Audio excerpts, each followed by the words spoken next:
Big hand clap.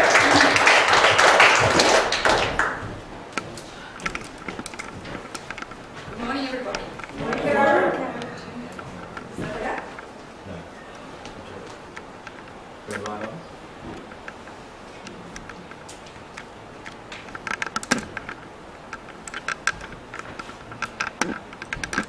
Is that better? Yeah, definitely. Testing, testing. Yes. Yeah. Got there. Well, as I needed to say in that financial seminar, which was for ladies, incidentally, but a couple of guys came along and I was pretty pleased about that. But I'm not a qualified financial person. Nothing of what I say is to be misconstrued as financial advice. But I have a journey. I have a transformation story that God did for me, and I do like to share that with people. God changed me spiritually. He changed me the way that I think. It's been a long time now since I was saved. It's way over 30 years. But He also changed my finances and how I think about my finances and the outcome of that. As I guess many people have a story of not having terribly much when they were kids, and that's my story. And I remember my mum telling stories about how she had one pair of shoes when she went to school. And as I look back through the generations, none of our generations had wealth.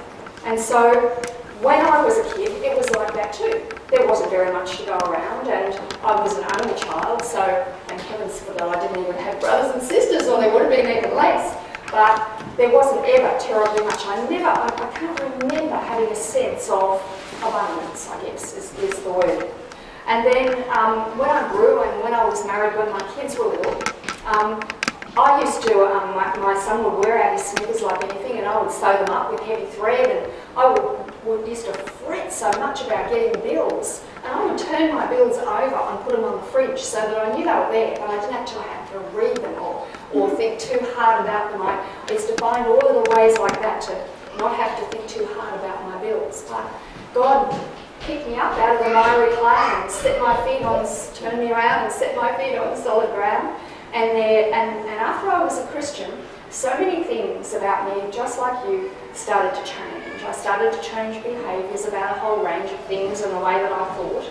And that included my finances. And so, coming from when Rodney was, this is my mother guilt story, when Rodney was in Boys Brigade, and he had to have black leather shoes, and he had black sneakers, and I had no money. I could not get Rod a pair of black leather shoes, and he suffered greatly because he didn't have black leather shoes. And coming from that to getting to a point where I didn't even have to worry, it was a sort of a revelation, a realisation one day where I thought, oh my goodness, I remember fretting about bills so much. Now I don't even mind if I get a bill. It doesn't worry me at all. I just think, oh, there's the bill, I'll pay it, whenever. To not having to worry to that extent, to the next step of if my kids were in trouble or if someone that I knew needed something, I could be helpful. And I could be helpful in a quite a significant way, quite a generous way. And to have enough then to be able to support myself in retirement was a massive step for me. And so that's a big journey. That's a really big financial journey. And so I want to share some godly principles of finance with you. Churches, we hear rumours about churches who talk a lot about money. All you hear is give. Giving's a wonderful and a marvellous thing, and I'll talk a little bit more about that later, but we don't get that much of that in this church. We're encouraged to be generous people, and I appreciate that enormously because we have a generous God. And I just appreciated Emma's talk with this so much because the Christian life is broad and wide and deep and has so many aspects to it. And that financial aspect is really, really important. All the people who wrote the Bible think so. You might have heard that there are 500 references to faith and 500 references to something or other else important like that. And there's over 2,000 about money. There's over 2,000 references to the way that we handle our finances. Many of them are warnings. But, you know, money's important. If you want to do anything, if you want to have a wedding or a holiday or a home to call your own, or if you want to help somebody, you're going to need money to do it. And so finances in our life are really, really important. Not many people really are that motivated to build wealth for themselves. It is about values and working out goals. And you know, we get a little bit cringeworthy about it. We get a little bit uncomfortable. Like even that phrase, build wealth for ourselves, tends to make us think, oh, really? Well, I did the, I'll get back to that bit too. I did the seminar for women. And there's a reason for that. There really is a reason, and it's mainly cultural, but maybe not. Maybe this is about women in all different cultures. But in Australia, there's a large gap in superannuation savings between Australian men and Australian women. Now, you might think, oh, well, that's pretty natural because men work longer than women do. Women take time off for having their families and so forth, and so that's essentially related. Women tend to move in and out of paid work to care for family members, but women do earn less than men overall and are more likely to be engaged in casual and part-time work. And they're all contributing factors in retirement savings. So many women now do live in retirement, do live in financial poverty, and that can keep going if we don't make a change. In Australia, women working full-time generally earn 16% less than men. There's plenty of websites out there for women to help you with your finances, and one of them, a lady called Chechia, the founder of Beautiful Money, says, I've had women with their own successful business ask me to explain what a profit and loss statement is and what I mean by a cash flow. They need basic education around the nuts and bolts of the finances of running their business. So where does that unhealthy relationship with money come from for women? It's not helped, you know, by the media. We have such an emphasis on consumerism, don't we? You know, buy this, buy that, look like this, look like that. Keep up with the Joneses. It's a lot of pressure. But another really big thing is that older generations of women like me seek that look to her, that look for that lady. They have a poor understanding of finances, and it stems back to their history and our culture. That's because we're the first generation, and sometimes the second generation of women to have financial intelligence. You know, up until this point, most of our women ancestors didn't work. And if they did, like even after the Second World War, women didn't work. It was a cultural thing. It was a hard work simply to survive. Women weren't taught how to look after their money, and they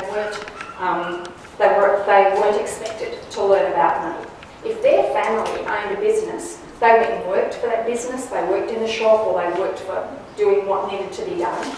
And entrepreneurship was not encouraged, not even thought of at that time. Women certainly couldn't get a loan on their own. Now, I'm married in 1968, it's a long time ago, 50 years ago, and certainly then, but even 40 years ago and 35 years ago, a woman could not get a loan without her husband's approval, without her husband's signature for a guarantor. And that's certainly for a housing loan, but even for a credit card, you needed a father or a husband to go guarantor for you that long ago. So it sounds crazy now, doesn't it? It sounds crazy. Things have changed so much in the last couple of generations, but that's our very recent history. That's where we've come from, and some of those attitudes have come down. So that managing and being financially responsible is, for our generations, a new way of thinking. It's not in our history or in our culture, and it's not always smooth sailing. In those old days, sometimes husbands gave their wives pocket money to look after, some of the groceries or buy some little things for the kids. They were never expected to deal with the finances. It's quite a long way that we've come. So they're the big reasons that I chose to do the financial seminar for women. But not being comfortable with money most certainly is not just a woman thing. A lot of men too are very uncomfortable dealing with finances, especially in our Christian company. We get a little bit edgy about money because we get those spiritual things going. We think, it's just, we've got to concentrate on building up our spiritual wealth. We've got to have our relationship with God going. How true is that? That's absolutely true. And scriptures, there are scriptures that warn us. What about the one that we get thrown out all the time? The love of money is the root of all evil. And that's absolutely true. That scripture is so precious. It's talking about our hearts. It's telling us money has power and we have an enemy. And money has a power to get a hold of our hearts. And we've got to be aware of that. We've got to guard our hearts at all times. And we need money. We have to use it and it's a blessing. But we're not to let it weevil its way into our hearts. We're not to let it eat holes in our hearts. And there's a test that we can do. We can check our thinking. It's a very simple test. Are we fretting about our bills? Are we wondering about that next deal? Is that what we wake up thinking about? Or do we wake up with a song in our head about praising God? Do we love Him? Where do we set our thoughts? It's not that we don't have to take our time and sit at our desk and figure out our finances and work all that out. But there's a time then to put that aside and concentrate on God and trust Him and walk in His way. All of those things are true. So today, I am going to talk about some specific issues and specific financial issues. So if you're really, really good at that, Joy brought this lovely little pillow. It's got some embroidery on it. It's right at the back in that cry room.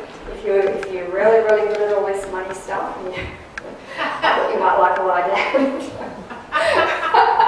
It's all about balance, isn't it? I want to get back to the spiritual aspect of money because it is a battle. It is a bit of a fight through. And just yesterday, in our readings, there was Hebrews chapter 11 to read. And Hebrews chapter 11 is a wonderful chapter, and it's a list. The writer of Hebrews does a list of what happened to all those old warriors of faith. And they were beaten and their backs were cut with whips and they were starved and so they were very, very badly persecuted, those old faith warriors. And so I was, discussing with the people here and thinking, oh my goodness, here's scripture to encourage me to preach about finances. It didn't quite work like that. And I was thinking, well, what do I do with that? What do I do with those mighty people of faith where finances were so far from their mind and how they walked with the Lord? And so, it is a faith issue when we're talking about finances, but it's very, very different. And God calls each of us. I just want to say this as clearly as I can. God calls each of us to a different path.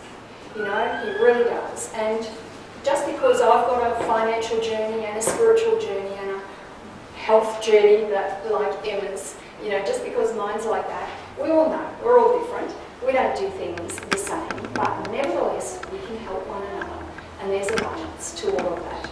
And so I want to tell you again that dealing with finances is a spiritual issue because we have an enemy who will keep us poor, who will keep us in poverty thinking, who will keep us in being uncomfortable and cranky with God. We have an enemy who will do all that. And we have a God of abundance. We have a God of massive abundance and joy and an overflowing nature. And I'll get into more of that too. So what does God think about money? Oh, just before I do that, these are the topics that I did in the seminar. So what does God think about money? We talked about budgeting, we talked about interesting things about interest, about investing and borrowing in financial goals and debt management. There is a very, very difficult question that we addressed. I'll get to that one. There are 20 biblical money principles. Now, I'm certainly not promising or guaranteeing that we will do all of those, even over the 2 weeks, but we'll go where we can go. So, what does God think about money? Do you think it's like this, where we've got to embrace one and turn our back on the other? You know, I don't think it is. I think that this picture is just really what it's not. I think that if we're going to be spiritually, financially responsible and successful people, I think we must embrace both. But I think this is a very common attitude that we've got to embrace one and turn our back on the other. If we want to do, once again, if we want to do anything, if we want to help our children, if we want to bless missionaries, if we want to deal with emergencies, nearly anything else, we need money. So there has to be a godly way to build wealth, to be able to do what we need and want to do. Just after I did this seminar, Nico offered me a book that I've enjoyed very much. It's called The Storehouse Principle, and it's written by Al Janel, an American pastor. And he has a financial journey. He has a story to tell. And he told the story of when he was a kid and how very poor he was, how his soles came off his shoes and they flopped and made a nasty sound when the kids teased him, and about how he didn't have, about, you know, his poverty story. And he had his parents were poor and so it goes. And he was a pastor of a very small church that didn't have very much. There was poverty everywhere in that place. But God showed him a scripture.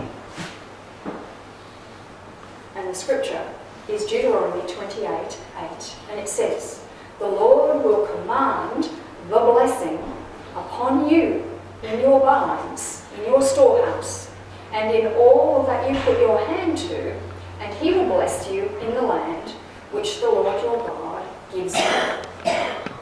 The Lord will command the blessing. And so he went on to explain that the Lord blesses us in so many different ways and places and areas of our life, but that this is the only verse that says the Lord will command the blessing. And so he said clearly it was a Holy Spirit moment, because he had to think through that very carefully. And he said, okay, how can God command a blessing on my storehouse if I don't have one?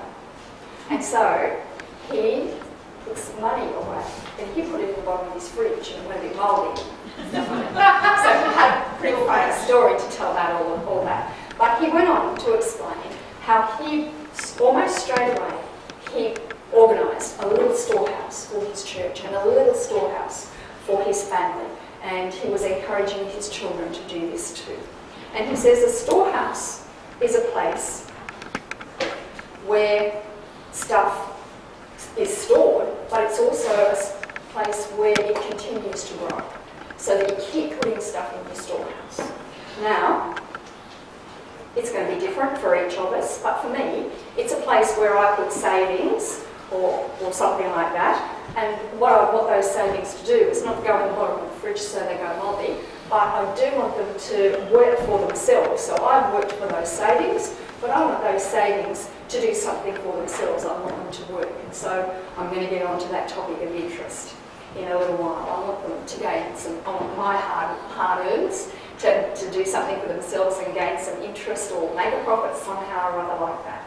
So Al goes on talking about the difference between scarcity thinking and abundance thinking. And the way that I've illustrated it is to take an illustration of Jeff's, where he does this and says, hold your money in an open hand. Be a generous person and hold your money in an open hand like this, because God gave it to you anyway, and it's God's money that you're using. And be relaxed and free and generous with your money in that way. And so there are three sorts of people. There's this one who holds their money like this, and there's this one who holds their money like this. With this one, these are both out of fear. This is what Al calls scarcity thinking. And I think in the seminar I said it was out of fear. So that with this one, people are frightened to spend anything. They hang on to their money very, very tightly, and they're just frightened that if they spend anything, that they won't have anything left. And these people, money runs through their fingers like sand. So it doesn't matter how much, what sort of promotion or how much more money they get as income, it just flows straight through again. And this is out of fear, because these sort of people spend every penny that comes into their household because if I don't get that now, I might never get a chance to get that. But these people are fearless. These people have money to give, they have money to spend, they have money to save. So hold your money in an open hand. Scarcity thinking are these two sort of people, and that swapping over to Al's phrases, and abundance thinking is this sort of thinking. Why should we have abundance thinking? Because we have a God of abundance. And I was going to bring that book and read it to you, but I'll have to remember it because it's sitting on my bed. So he talks about, in ways that I found it's a little hard to relate to, but you might like it. He says, why did God make the universes, billions of planets, all of those, so that these tiny little people, so that people on one planet could exist? Because he always makes far more than he ever needs. He said, why, when he made Adam and Eve, did he make the rivers and the oceans and the streams and everything when all they needed really was just a little stream to drink out of? Because he's an amazing God of abundance, and he always makes far more than we will need or anyone will need. And he goes on and on and on like that, explaining that abundance is God's nature. And when we talk about grace, we do that, don't we? We talk about grace being poured over us in abundance because God has so much. It's like the oceans, you know, and we can just like the ocean, you know, we can go and twiddle our toes in it at the beach and just take on a little bit, or we can go deep sea diving, you know, and we can take up that abundance. It's a marvellous thought, but we really do have to, hang on, why have a storehouse? Here's some reasons. So you don't have a fit when something goes wrong. It's nice to not have to have a fit when something goes wrong, you know, when you need new tyres or the fridge blows up. It's good to be able to bless others. It's good to be able to help our kids when they get into scrapes. And it's good to be able to leave our children an inheritance. There's a lot in Proverbs and Psalms about leaving our children an inheritance.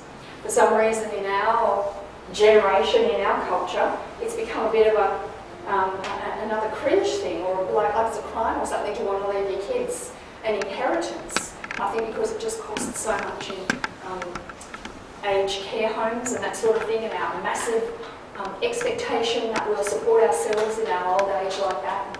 I guess fair enough too, but we can live well in our old age by the grace of God, and we can leave our children an inheritance. And we can live a generous lifestyle like God. So here's back to our list. So we've had a little think about what God thinks about money. He thinks it would be good for us to have a storehouse. Here's another thing that God thinks about money. Deuteronomy 8:18 in the Message says, if you start thinking to yourselves, I did all this and all by myself, I'm rich, it's all mine. Well, think again. Remember that God, your God, gave you the strength to produce all this wealth, so as to confirm the covenant that he promised to your ancestors, as it is today. So you know, when you gradually have your thinking changed, like Emma was saying this morning, it's not going to happen overnight, but as you gradually change and as God blesses your storehouse, you better just get over yourself and be very grateful that God put you in that position and showed you what to do, because it's he who gives you power to gain wealth.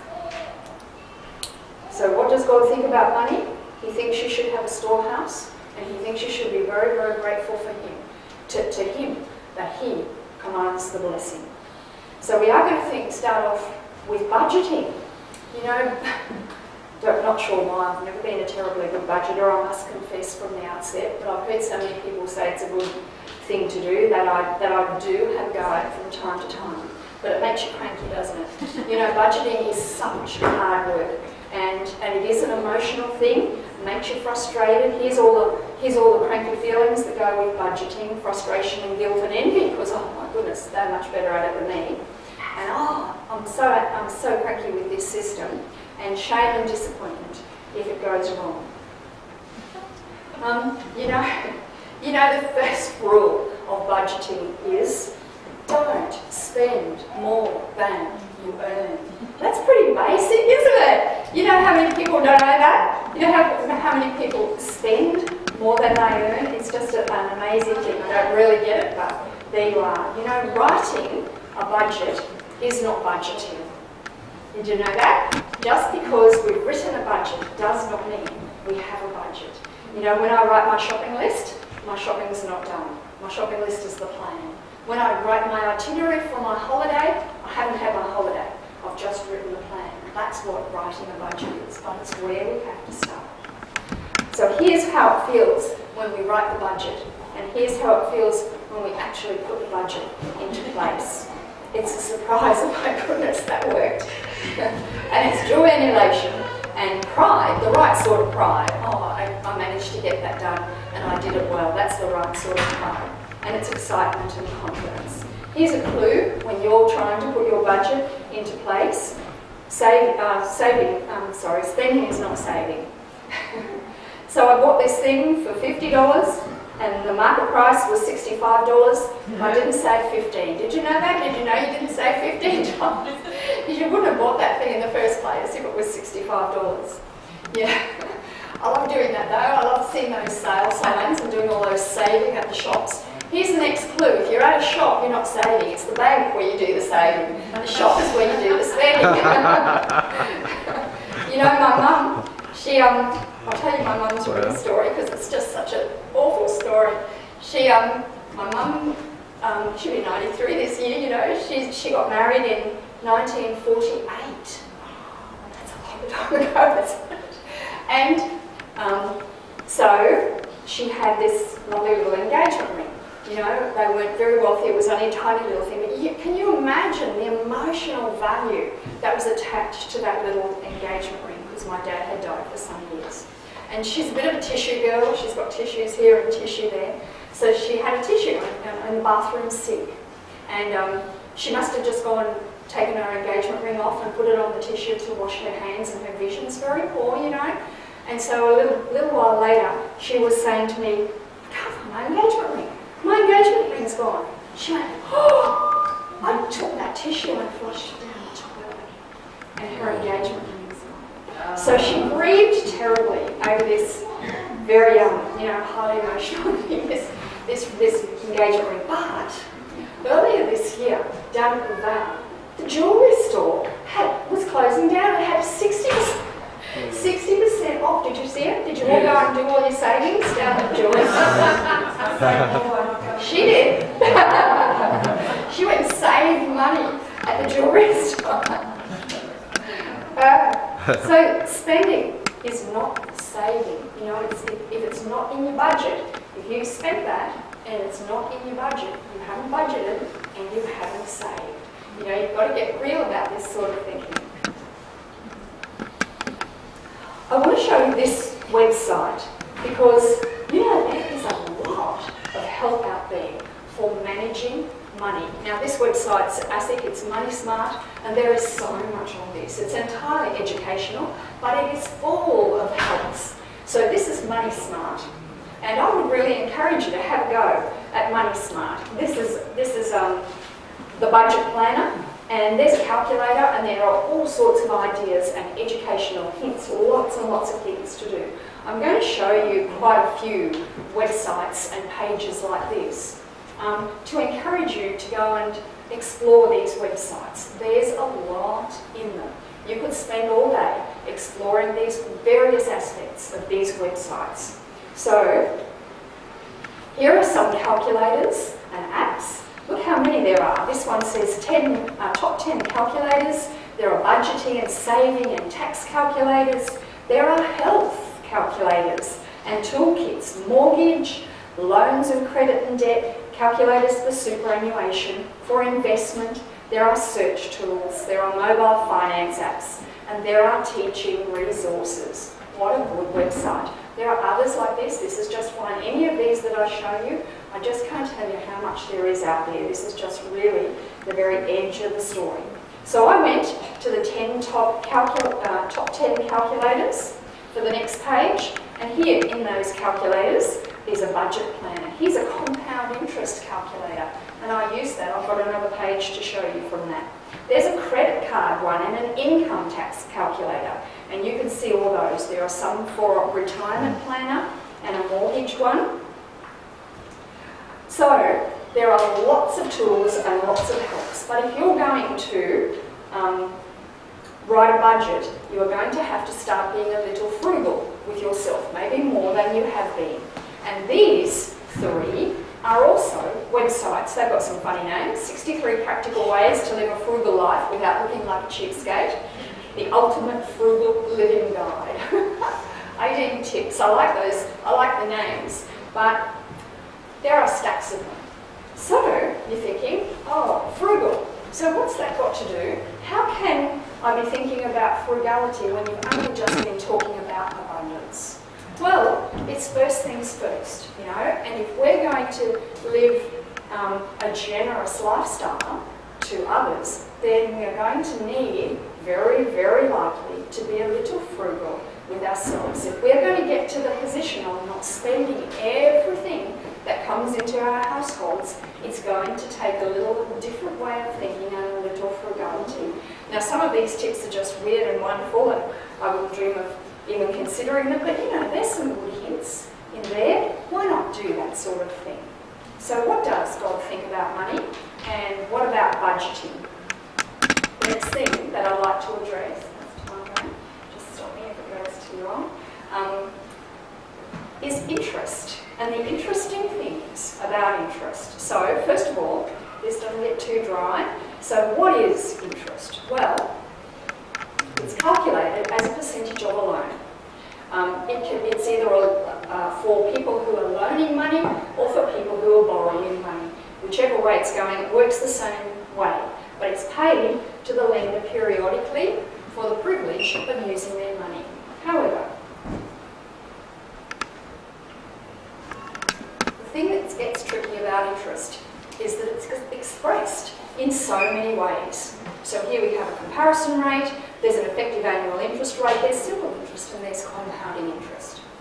Now at the bank, you might see advertised a comparison rate.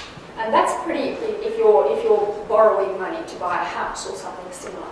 And that's pretty good, that's a pretty good thing that the banks do, because what they do is factor in their expenses. So that's why it's called a comparison rate. So once the expenses are factored in, you can compare different loans much more easily from different banks. An effective annual interest rate is a little bit more complicated, and that's sort of splitting, it's not really splitting the difference, but it's explaining or expressing compound interest in simple interest terms. So it's just different ways of looking at that percentage of a loan that's got to be paid back. It's different ways of looking at that. Now I've got this very ugly slide with numbers on it. Oh my goodness. I know. And on one side is simple interest, on one is compound interest. Now if you don't like the numbers, and that's fine, you don't have to like the numbers, I just want you to look at the last two lines that's in bold, where you can see that the compound interest has earned more. Now, I'll just explain the situation very, very briefly. I won't leave that horrible slide up for too long. In this case, there has been $4,000, either loaned or borrowed. And it's been borrowed at the rate of 8% for 4 years. You can see the 4,000 and the 8% and the 4, especially under the simple interest. And so in the compound interest, those things are exactly the same. $4,000 at 8% for 4 years. But the interest earned on the simple interest is $1,280, because you've got 8% on 4,000 for the first year, 8% on 4,000 for the second year, 8%, etc., etc. But with the compound interest, you get interest on the interest. So that's why there's a little bit more earned. And the reason I did that horrible slide was to show you this little story. Now, this is a bit of a fantasy story, and I know it's hard for you to see, but you can see the nice pink graph going up like this. Looks like something's growing, right? Yes, the money's growing. Now, over here on the left-hand side, this is from the Money Smart compound interest calculator, and you can go and do this and put in different amounts. So here's the story. A 17-year-old has their first job, and when you hear the story you can see that this isn't going to happen. Now, from their first pay, they've put in $100 into their savings. Now after that, they have put $20 every single week, forever and ever, until they retire, which is at 67 these days. So that's for 50 years, right? So that every single week they have put in $20 of their pay. They've deposited it weekly, the money compounds monthly, and there's an average interest rate of 5%. Now that's not terribly high. I'll talk more about current interest rates in a little while, but over that time, in this scenario, there's been an interest rate of 5%. Now this person has deposited $52,000, and that's the dark pink, okay? The interest on the money is $180,395. So altogether they've got $232,000. Now that is why interest is so interesting. They've made over more than 3 times as much as what they deposited in interest by regular savings. And this is how your superannuation works. This is compound interest. So regular saving with a reasonable interest rate is a very, very good idea. So, super. Here I'm back to the ASIC page, and there's a super calculator, a super pension age calculator, and it goes on and on and on. So what I would like to show you are some pages from the super, just to encourage you to become really intimate with your superannuation if you have superannuation. So many people that I speak to just put their superannuation away, and they don't know how it's being invested for them. They don't know what their different accounts are about. They don't really know what the interest rate